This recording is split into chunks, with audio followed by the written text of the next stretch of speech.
Pertama kali saya datang tu nenek tak ada besen. Zinc mak saya dah 6 tahun, dah roboh, dah bocor apa semua. Bila hujan, dia tak ada besen dan dia menangis lah. Kira banjir air sampai nenek ni jatuh. Dia angkat beledi air, dia jatuh. Lewat kan? Dah. Dia tukar dengan ni lah. Semua dah makan anak.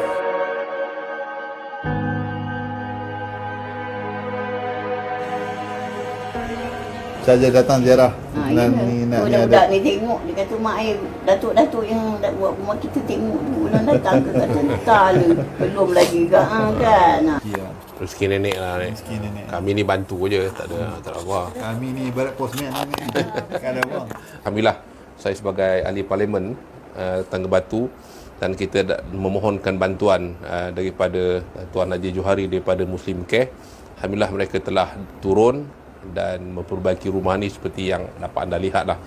Saya pun terkejut lah, saya ingat repair je, tapi nampak macam buat rumah baru ni Alhamdulillah le. Ketika dulu saya datang tu, samalah.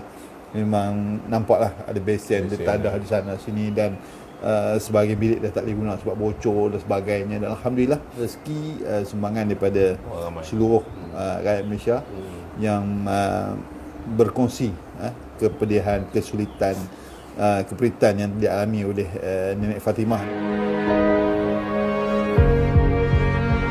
Terima kasih dia, nenek doakan dia, nenek nak guna apa benda tak ada le. Nenek Tuhan dia balas budi baik kot. Kita ucapkan terima kasih ni. Saya ahli parlimen ni, saya tak ada apa-apa. Terima Tapi kasih dia. bantuan daripada Tuan Haji Johari lah. Terima kasih dia tu. Tak apa. Ini semua bukan ni lah. Ini rezeki Allah Ta'ala. Allah Ta'ala. Kan? Rezeki Allah Ta'ala menggerakkan orang semua hati dia orang sini orang. Dia tak ada Orang mana main dalam ni. bocor. Nenek duduk apa tidur angkat mesin pergi balik. Ya Alhamdulillah le, senang kau dia nak semayang semua tenang hati dah senang.